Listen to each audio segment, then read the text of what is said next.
ইমাম সাহেবের অনুপস্থিতিতে যিনি বা যারা ইমামতি করে তাদের তেলাওয়াত রুকু সিজদা সঠিক না। এখন আমি তার পিছনে নামাজ পড়বো নাকি বাড়িতে একা নামাজ পড়বো? এই যে বলছেন সঠিক না, এই সঠিক না ডেফিনিশন কি? এটার লিমিটেশন কতটুকু? যদি যিনি নামাজ পড়াচ্ছেন তার যদি লাহনে জেলি বা বড় ধরনের ভুল হয়, যে আরবি যে উচ্চারণ এটা এত রং যে অর্থ বিকৃত হয়ে যায়, তাহলে সেক্ষেত্রে তার পিছনে নামাজ হবে না। আর যদি একটু আধটু ভুল হয়, যেমন রুকুতে বলছেন ত্রুটি হয়, কিরকম ত্রুটি হয়? একটু কম সময় থাকে, নেই তো? তাহলে একটু কম সময় থাকলে নামাজ হবে না, ব্যাপারটা সেই লেভেলের না। কিন্তু রুকুটা হয়ই না, পিঠ সে রুকু করার মতো করেই না, বা একটা তাসবিহ পরিমাণও অপেক্ষা করে না, তাহলে সেক্ষেত্রে তার পিছনে নামাজ হবে না। তো এইরকম বড় ধরনের ত্রুটি করে এরকম মানুষ আছে, পরিমাণে অনেক কম। অতএব এই সমস্ত ঠুনকো অজুহাতে একা একা নামাজ পড়া যাবে না, জামাতে নামাজ পড়ার গুরুত্ব অপরিসীম। সেজদা করার উদ্দেশ্য এবং লক্ষ্য কি? রুকু কেন করি? রুকু করার উদ্দেশ্য এবং লক্ষ্য কি? রুকু কেন করতে হবে? আর আমি যেটা করতেছি সেটা কি আসলেই মূল রুকু হচ্ছে কি না? আমি যে সলাৎটা করতেছি সেটা কি আসলেই মূল সলাৎ হচ্ছে কি না? কারণ সলাৎ নিজে বলে দিছে, ইন্না সলাতা তানহা আনিল ফাহশাই ওয়াল মুনকার, নিঃসন্দেহে এই সলাৎ সকল প্রকার ফাহেসা থেকে, ফেসাদ থেকে, পাপ কর্ম থেকে আপনাকে বিরত রাখবে। তাহলে আপনারা তো নামাজ পড়ে যায় ফেসাদ সৃষ্টি করছেন। মানুষ রাসূলের সাথে উম্মত যুক্ত হয়ে যাবে, আল্লাহর সাথে বান্দা যুক্ত হয়ে যাবে, গুরুর সাথে মুরিদ যুক্ত হয়ে যাবে, পীরের সাথে মুরিদ যুক্ত হয়ে যাবে। এই মুর্শিদের সাথে, রসুলের সাথে, রবের সাথে সম্পূর্ণরূপে যখন একজন আমানু যুক্ত হয়ে যায়, তখনই তিনি সলাতি, তিনি মুসল্লি। এই নামাজ আমাদেরকে কে শিক্ষা দেবে? ওলিয়ে কামেল। আমরা এই রসুলের সাথে যুক্ত হওয়ার প্রচেষ্টা এবং চেষ্টাটুকুও করলাম না। এখন আমাদের সমাজে বলে যে পাঁচ ওয়াক্ত নামাজের কথা অস্বীকার। কে বলছে? পাঁচ ওয়াক্ত নামাজ পড়বেন, পড়েন। আমি বুঝাইতে চাইছি নামাজের দুইটা দিক, একটি ভেতর, একটি বাহির, একটি দায়মি, একটি ওয়াক্তি, একটি হাকিকি, একটি মেজাজি, একটি আসল, একটি অনুষ্ঠান। অনুষ্ঠানকে রাখা হয়েছে আসলকে পরিচয় করাই দিবার জন্য।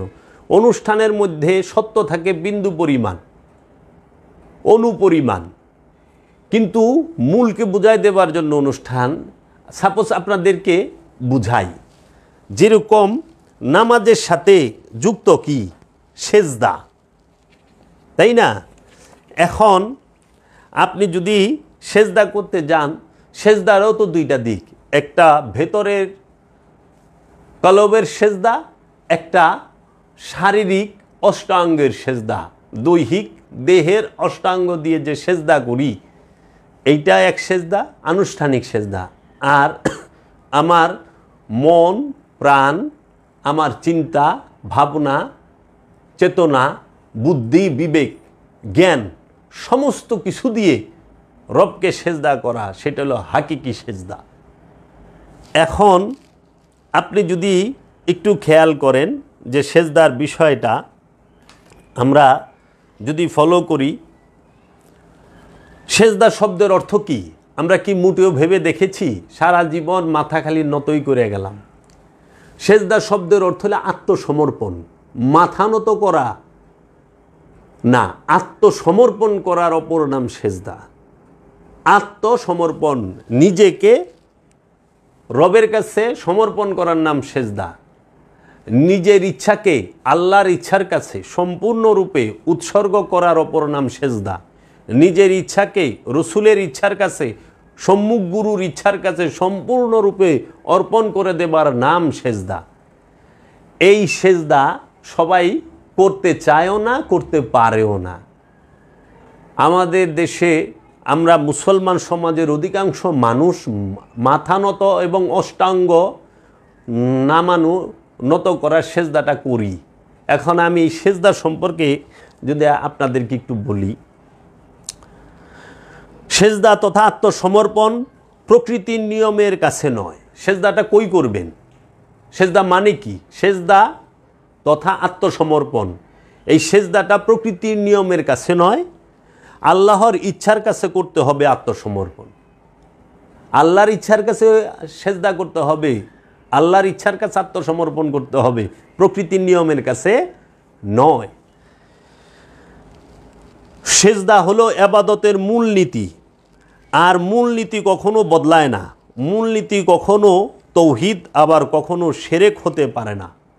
সেজদা হইল ইবাদতের মূলনীতি। আমরা জন্মলগ্ন হইতে মৃত্যুর আগ পর্যন্ত যত ইবাদত বন্দিগি যাহা কিছুই করি, এটার মূলনীতি একটাই, সেজদায় পৌঁছাবার জন্য, আল্লাহর ইচ্ছার কাছে নিজের ইচ্ছাটাকে সম্পূর্ণরূপে আত্মসমর্পণ করে দেবার জন্য যত ইবাদত বন্দিগি ভালো কর্ম। তাই সেজদা হইল ইবাদতের মূলনীতি। মূলনীতি কখনো বদলায় না, মূলনীতি কখনো তৌহিদ আবার কখনো শিরক হইতে পারে না। আমাদের সমাজে এখন বলা হয় না যে হ্যাঁ মাজারে সেজদা করছেন শিরক হচ্ছেন, মাজারে সেজদা করছেন শিরক হচ্ছে, পীরকে সেজদা দিচ্ছেন শিরক হচ্ছে, পীরের সেজদা করা শিরক, মাজারে সেজদা করা শিরক। আসলে বিষয়টা তারা সেজদার বিষয়টাই বুঝতে পারে নাই, মাজারে এবং পীরকে কোন সেজদা করে। সেজদারও দুইটা দিক, একটা সেজদায় তাজিবি, একটা সেজদায় তাবুদি। একটি হচ্ছে ইবাদতের সেজদা, আরেকটি হচ্ছে সম্মানের সেজদা। এখন এই সেজদা সম্পর্কে, এই সেজদা অর্থ কি, কোরআনের মাজিদের মধ্যে থেকে আমরা বিভিন্ন ডিকশনারি থেকে পাই। এখন আমরা যদি ডিকশনারি হতে অর্থটি গ্রহণ করি তাহলে সেজদার অর্থটি কি দাঁড়ায়। রহিবুল বাকির আল মানজেদ নামক আরবি ডিকশনারির 457 পৃষ্ঠায় সেজদার অর্থ করা হয়েছে সম্মানার্থে মাথা নত করা, ইবাদতের জন্য কপাল ও নাককে জমিনের উপর রাখা। আল মেজবা নামক আরবি ডিকশনারিতে 361 পৃষ্ঠায় অর্থ করা হয়েছে কাকুতি মিনতি সহকারে মাথা নত করা। আল কামুস নামক আরবি ডিকশনারি 396 নম্বর পৃষ্ঠায় অর্থ করা হয়েছে মাথা নত করা সম্মানার্থে এবং ইবাদতের জন্য।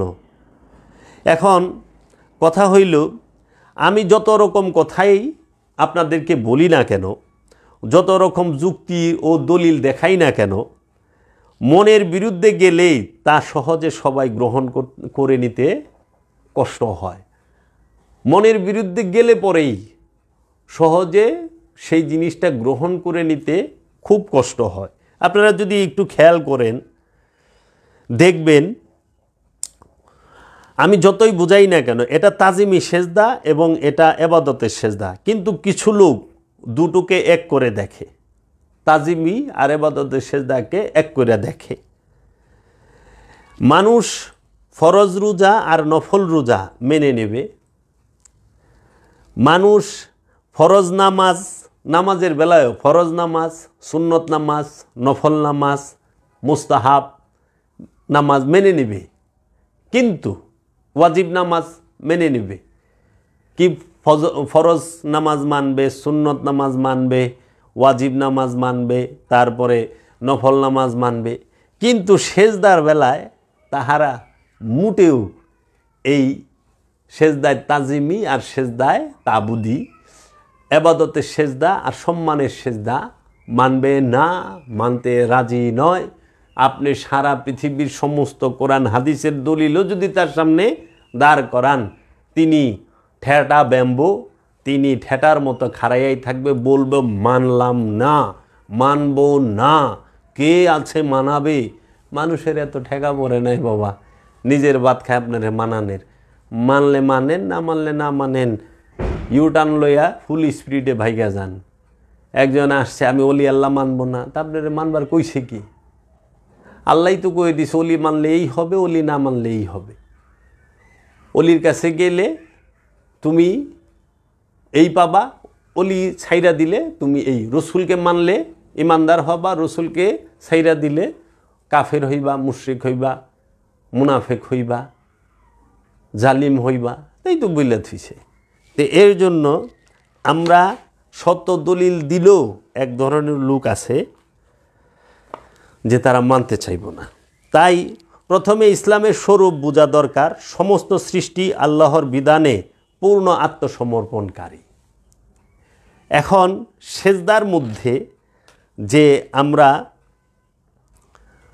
দুইটা দিক দেখি, একটি মাথা নত করার সেজদা, আরেকটি হইল আল্লাহর সম্পূর্ণ হুকুম আহকাম আদেশ নির্দেশের উপরে জীবন পরিচালনা করার সেজদা। তা এখন আপনি যদি একটু খেয়াল করেন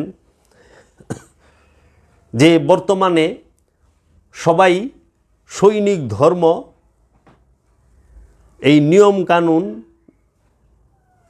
এইটার উপরে বিশ্বাসী, কিন্তু ত্যাগের ধর্ম, প্রেমের ধর্মে মোটেও বিশ্বাসী নয়। তো কাজেই স্বভাব প্রকৃতির দিক হইতে তাহার সর্বাঙ্গ মুসলমান, স্বভাব প্রকৃতির দিক হইতে তাহার সর্বাঙ্গ মুসলমান হইলেও মনটি তার মুসলমান নয়। এ মনকে মুসলমান বানাবার জন্যই বিশ্বের সমস্ত ধর্মবিধান আসিয়াছে। বিশ্বের সকল বিধান এসেছে এই মনকে মুসলমান করার জন্য। এর জন্য তাই আমার মুর্শিদ বাবা জাহাঙ্গীর বলেছেন, সকল ধর্মের একমাত্র মূল উপদেশই হইল তোমার আপন নফস হইতে খান্নাসরূপী শয়তানকে মুসলমান করো অথবা তাড়িয়ে দাও। সকল ধর্মের একমাত্র মূল উপদেশ। এই যে বিষয়গুলো কেউ মানতে চায়, কেউ মানতে চায় না। মানাটাও তকদির, না মানাটাও তকদির। এখন জোর কইরা মানান যাইব না। এই যে সেজদা অর্থ আত্মসমর্পণ করা রবের ইচ্ছার কাছে। এখন প্রশ্ন আসে, আমরা কি আসলেই সেজদা করি? নামের মুসলমানরা শুধু দেহের মাথা নত করার সেজদা করে, কিন্তু রবের ইচ্ছার কাছে নিজের ইচ্ছাকে নত করার সেজদা করেনি। অপরদিকে পৃথিবীর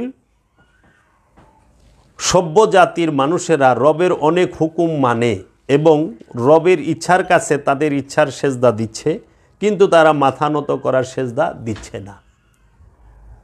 দেখুন, আল্লাহ বলছেন যে আমার আদেশ নির্দেশ তোমরা মেনে চলো। এখন মাথা নত যে সেজদা করতে অষ্টাঙ্গ লাগে, হাত পা চোখ কান, এই যে অষ্টাঙ্গ আমরা ব্যবহার করি সেজদার সময়, এটা সবাই করতেছে দেখতেছি। যে একজন সুদখোর সেও সেজদা করতেছে, একজন হকদারের হক নষ্টকারী সেও মাথা নতর সেজদাটা মসজিদে, বাড়িতে, জায়নামাজে, পাটিতে করতেছে, অথবা ক্ষেতের আইল কাইটা ক্ষেতের মধ্যেই সেজদা করে। তা আমি বোঝাতে চাচ্ছি কোনটা, কোন সেজদাটা আমাদের করতে হবে, কোন সেজদাটা আমরা করব। আমি আপনার বিরুদ্ধে নই। আমি কোরআনুল মাজিদ গবেষণা করে আমি কোরআন মাজিদ থেকে যে বিষয়টি বুঝতে পেরেছি, যে আনুষ্ঠানিকতার ভিতরে যে আমরা আবদ্ধ, আমরা অনুষ্ঠানকে যে মূল মনে করতেছি, এই অনুষ্ঠানকে মূল মনে করেই তো আমরা বড় ভুল করতেছি। এই অনুষ্ঠানকে মূল মনে করেই আজকে যে বড় ভুল করতেছি, এই বড় ভুলের কারণে আজকে আমাদের স্বভাব চরিত্র, আমাদের নৈতিকতা, আমাদের আদর্শ, আমাদের পারিবারিক, সামাজিক, রাষ্ট্রীয় জীবনে আমরা কোথাও শান্তি, শৃঙ্খলা এবং সভ্য এবং সৎ আচরণ করতে পারতেছি না। আমরা শুধু মুখেই, বেশিরভাগ মানুষ মুখেই আল্লাহর বাণীগুলো আওড়াইতেছে। আমরা দেখতেছি মসজিদের ভিতরে আল্লাহর বাণী পাঠ করে, কোরআন পাঠ করে, হাদিস বলে, নামাজ আদায় করে মসজিদের ভিতরে মারামারি হচ্ছে, মসজিদের ভিতরে জুতা ফেঁকাফেঁকি হচ্ছে। একজন আলেম আরেকজন আলেমকে তারা এই তাদের স্থানে আসতে দিবে না, দেশে আসতে দিবে না। আমরা দেখতেছি তাবলিগ জামাতের এক গ্রুপ আরেক গ্রুপকে আসতে দেবে না, আসলে রক্তের বন্যা হবে। কেন? আমরা না নামাজি, আমরা না সেজদাকারী, আমরা না আলেম, আমাদের আচরণ এইরকম হবে কেন? এটা তো আগ্রাসী ভাব, এটা হইতে পারে না।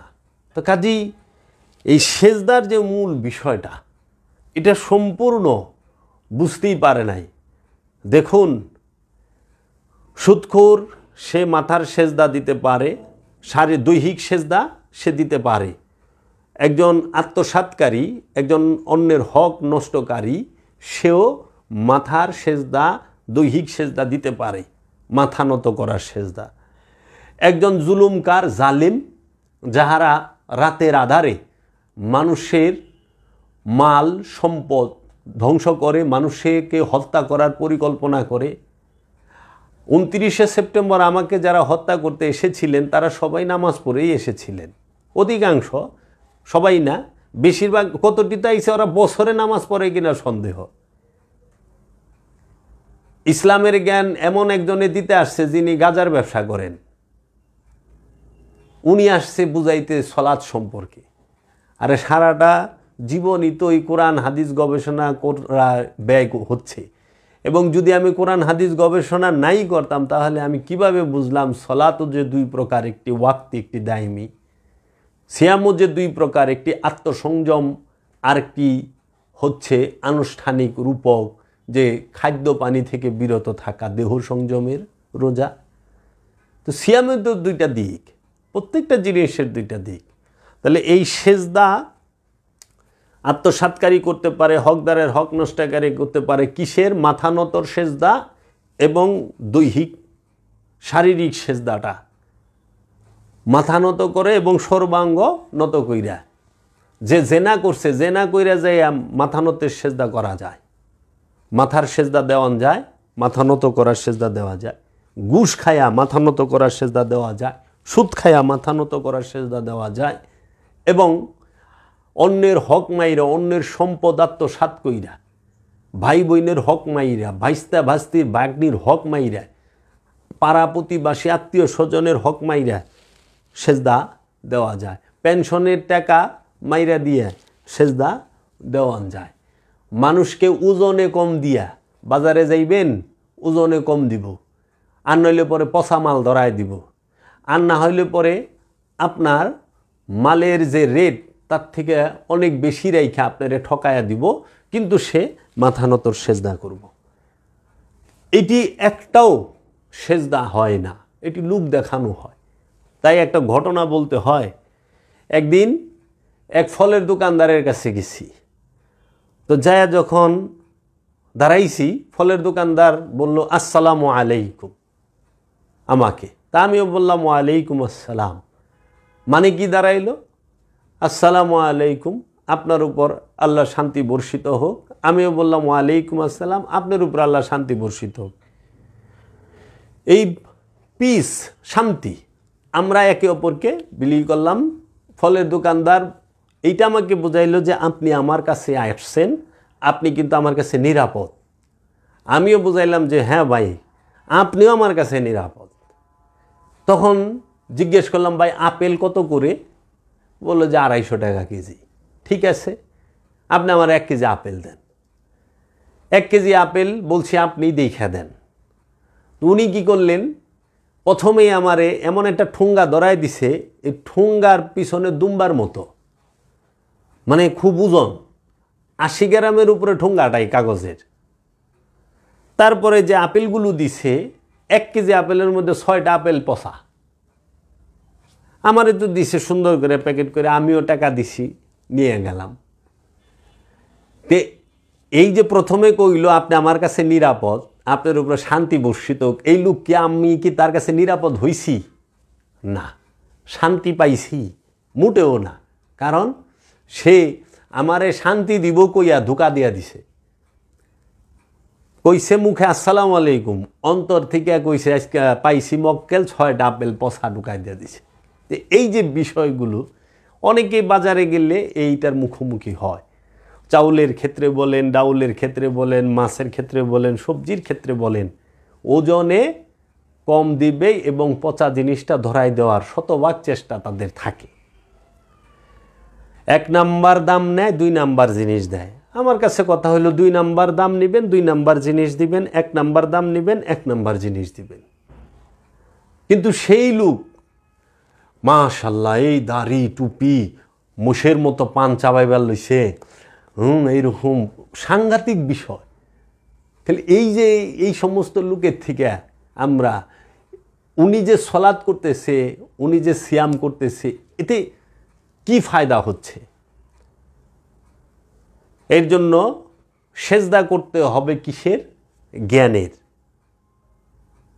রসুলের কদমে আমার মাথায় যে জ্ঞান আছে সেই জ্ঞানটাকে উৎসর্গ করতে হবে। রবের ইচ্ছার কাছে আমার জ্ঞানটাকে উৎসর্গ করতে হবে। কি? রব চায় যে আল্লাহ রাব্বুল আলামিন আমাকে যে জ্ঞান দান করেছে, এই জ্ঞানটা যেন আমি মানুষের মধ্যে বিতরণ করি, বিলি করি। আচ্ছা, আল্লাহ রাব্বুল আলামিনের উপরে সেজদা, আল্লাহ বলছে মিথ্যা বইল না, মিথ্যা বলা মহাপাপ, মিথ্যা বইল না, আমি কাহারোর সাথে মিথ্যা বলবো না। এইটাই হইল আল্লাহর ইচ্ছার কাছে নিজের কলবের এবং প্রাণের সেজদা। অন্যের হক মাইরা খাইতে নিষেধ করছে আল্লাহ।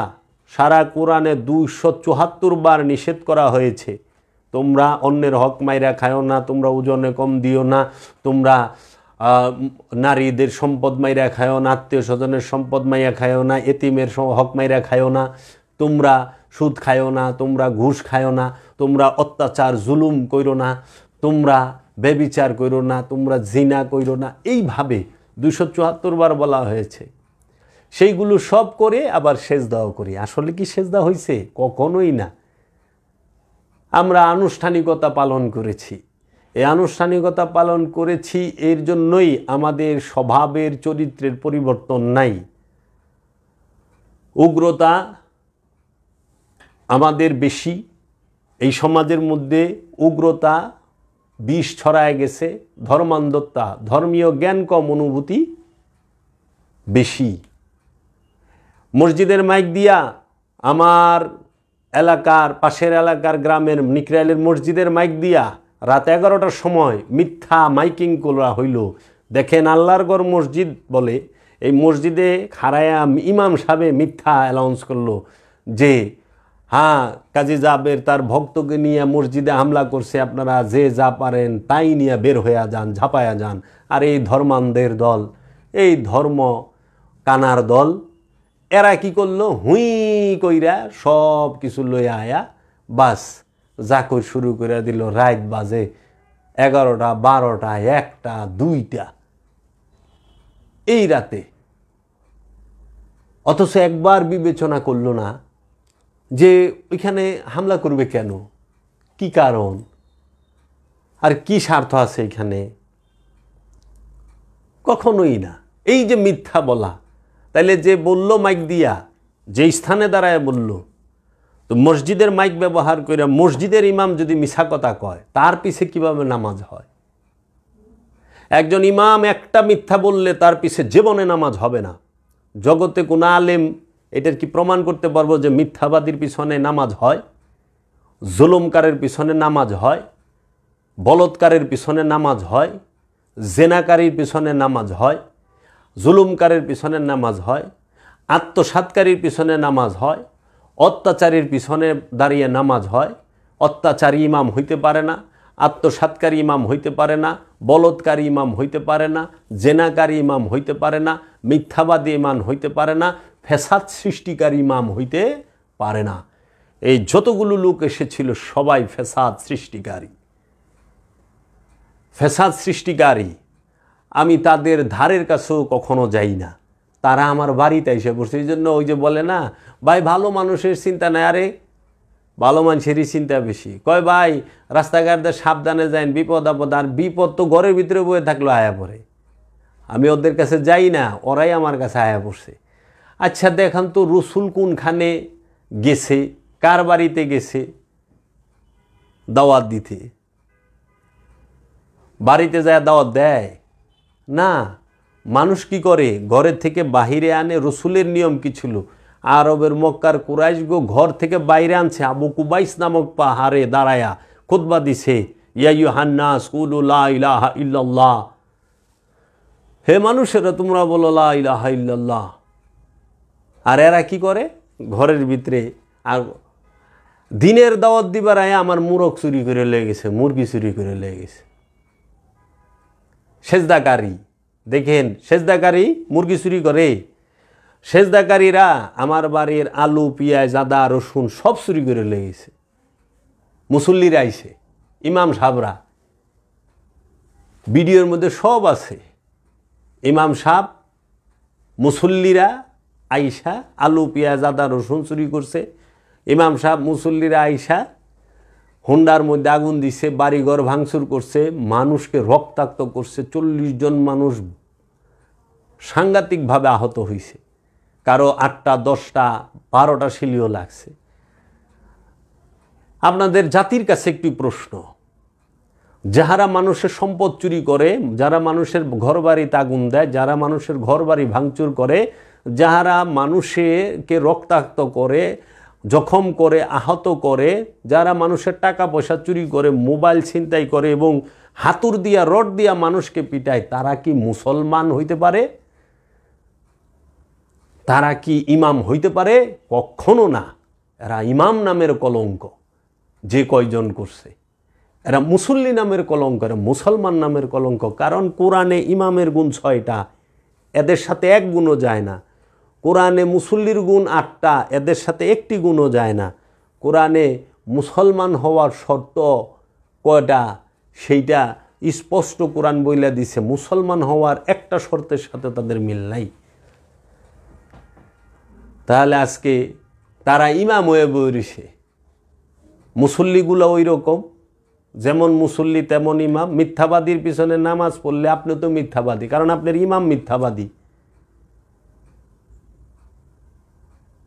আমার চাকুলিয়া বড় পঞ্চায়েত জামে মসজিদের ইমাম সে মিথ্যাবাদী, কাজ্জাব, সবচেয়ে বড় কাজ্জাব। তৈয়ব খান কাজ্জাব, ফেতনাবাজ। তারা মসজিদে দাঁড়ায় মিথ্যা বলছে। তারা আমার সম্পর্কে যতটি কথা বলছে সবগুলোই ভিত্তিহীন, বানোয়াট, গুজব। একটারও কোনো প্রমাণ দলিল তাদের কাছে নাই। বরঞ্চ তাহারা যা বলছে ওগুলো তাদের মধ্যে আছে। এর জন্য মাথানতর সেজদা তারা করছে, কিন্তু তাহারা নিজের ইচ্ছাকে আল্লাহর ইচ্ছার কাছে উৎসর্গ করার সেজদা দিতে পারে নাই, দেয়ও নাই, দিতে পারবে কিনা আল্লাহ মালিক ভালো জানে। এর জন্য মসজিদে যায় নামাজ পড়লে আপনি আগে চিন্তা করেন যে আপনি যাহা করতেছেন সেই বিষয়টাকে আপনি বুঝতে পারতেছেন। আপনার কি আগে বুঝেন, জানেন যে সলাৎ কেন করি, সলাৎ কেন করতে হবে, সলাৎ করার উদ্দেশ্য এবং লক্ষ্য কী, সেজদা কেন করি, সেজদা করার উদ্দেশ্য এবং লক্ষ্য কী, রুকু কেন করি, রুকু করার উদ্দেশ্য এবং লক্ষ্য কী, রুকু কেন করতে হবে, আর আমি যেটা করতেছি সেটা কি আসলেই মূল রুকু হচ্ছে কি না, আমি যে সলাৎটা করতেছি সেটা কি আসলেই মূল সলাৎ হচ্ছে কি না। কারণ সলাৎ নিজে বলে দিছে, ইন্না সলাতা তানহা আনিল ফাহশাই ওয়াল মুনকার, নিঃসন্দেহে এই সলাৎ সকল প্রকার ফাহেসা থেকে, ফেসাদ থেকে, পাপ কর্ম থেকে আপনাকে বিরত রাখবে। তাহলে আপনারা তো নামাজ পড়ে যায় ফেসাদ সৃষ্টি করছেন। মানুষ মিনিমাম মানুষ 50 থেকে 60 জন মানুষ মার্ডার হইতো। তাহলে কিসের নামাজ পড়লেন আপনারা? এই তৈয়ব খারা, এই আলী আকবর মৌলবী, এই সাইদুর রহমান সাইদ, এরা কি নামাজ পড়ল? এখন তো দেখি যে এমন হয় যে যেইখানে নাই, সেই দিন ফেসবুকে দেখলাম একজনে গরুর উপরে খাড়ায় নামাজ পড়তে আছে। এইটা দেখে মানুষ আলহামদুলিল্লাহ আলহামদুলিল্লাহ, খুব সম্ভবত আফ্রিকার ভিডিওটা, একটা গরুর উপরে খাড়াইয়া রুকু সেজদা করতে আছে। আরে গরুটা তৌহিদে বাস করে, তৌহিদবাসীর পিঠের উপরে খাড়াইয়া সে সেজদা করবার লিখছে, তা আবার প্যান্ট হাফ প্যান্ট, তে ওইটার মধ্যে আলহামদুলিল্লাহ মাশাল্লাহ বলতেছেন। মানুষ বুঝতে পারে না যে সে কি করতেছে, কি বলতেছে। এখন সেজদা করার কথা আল্লাহ কোথায় কয়ে দিছে? সেজদার সম্পর্কে আমি বিস্তারিত আলোচনা করব আপনাদের সামনে। আমার বিগত একটি আলোচনা ছিল মানুষ সম্পর্কে। আমি মানুষ সম্পর্কে ধারাবাহিক আলোচনা করব, আমার একটি পর্ব হইছে। আমি বিস্তারিত এই বিষয়গুলো নিয়ে আমরা বলবো। তো এখন দেখেন, আপনি যদি আল্লাহর মধ্যে আল্লাহর রসুলের কাছে পরিপূর্ণরূপে সেজদাকারী হইতে চান এবং আপনি যদি রসুল এবং রবের সাথে সলাত তথা সংযোগ যোগাযোগে লিপ্ত হতে চান, অবশ্যই আপনাকে এলমে তাসাউফ, এলমে মারেফাত এইটাকে গ্রহণ করতেই হবে, এছাড়া আপনার কোনো উপায় নাই। তাই আমরা বলতে চাই, অনেকেই বলে যে এই মারফত টারফত মানি না, এই পীর ফকির মানি না। বাবা, না মানলেন, না মানলেও ওইটা আপনার মধ্যেই থাকবো, মানলে পরেও আপনার মধ্যেই থাকবো। কেউ যদি আল্লাহকে না মানে আল্লাহর কিছুই হবে না, আর সবাই যদি আল্লাহকে মানে তাও আল্লাহর বড় যে লাভ হবে তাও না। আল্লাহ নিজে বলছে, তুমি তোমার তকদিরকে তৈরি করো। যে জাতি তার নিজের ভাগ্য পরিবর্তন করে না, আমি আল্লাহ তার ভাগ্য পরিবর্তন করি না। এর জন্য মারেফত আপনি মানেন চাই না মানেন, এইটা চিরকাল আছে, চিরকাল ছিল, থাকবে। ইসলাম আপনি মানেন চাই না মানেন, সেই ইসলাম চিরকাল ছিল, আছে, থাকবে।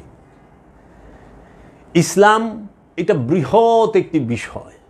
ইসলাম কোনো মামুলি এবং সাধারণ বিষয় নয়। ইসলাম শব্দের অর্থ হইল শান্তি, আত্মসমর্পণ। আত্মসমর্পণ করলেই শান্তি আসে। আত্মসমর্পণ যে না করে কখনোই শান্তি আসে না। আর আত্মসমর্পণ করতে গেলেই সেজদা করতে হবে। সেজদা না করা পর্যন্ত ইসলাম আপনার মধ্যে প্রবেশ করবে না। আত্মসমর্পণ করলেই আপনার মধ্যে শান্তি আসবে, সেজদা করলেই শান্তি আসবে। সেজদা ছাড়া শান্তি আসে না। তাই ইসলামের শুরু কি 1450 বছর ধরে আরব থেকে ইসলামের শুরু? না, না। ইসলামের আগমন বাবা আদম আলাইহিস সালাতু ওয়াস সালাম থেকে নিয়ে আজ পর্যন্ত যত নবী, রসুল, ওলি, আউলিয়ায়ে কেরাম যাহারা এই বুকে, এই পৃথিবীর বুকে এসেছেন, সবাই একটিমাত্র ধর্মই প্রচার করেছেন, একটিমাত্র ধর্মের শিক্ষাই দিয়েছেন, সেটি হইল ইসলাম। ইসলাম মানে আত্মসমর্পণ।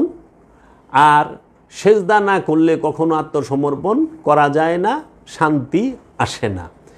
এখন আমরা যে সমাজের বুকে ইসলাম এবং মুসলমান দেখি, এই মুসলমানগুলো, এই আমরা অধিকাংশই হইল জন্মসূত্রে মুসলমান, জন্মগত মুসলমান, দলগত মুসলমান এবং লেবাসদারি মুসলমান। আদর্শের মুসলমান বর্তমান সমাজে 5% পাওয়া মুশকিল। 5% পাওয়া মুশকিল, কারণ আপনি যেখানে যাবেন রাষ্ট্রের সর্বোচ্চ স্তর থেকে সর্বনিম্ন স্তরে সব জায়গায় যাই আপনি ধোঁকা খাবেন, আপনি হয়রানির শিকার হবেন এবং আপনাকে ইনসাফ দেবে না।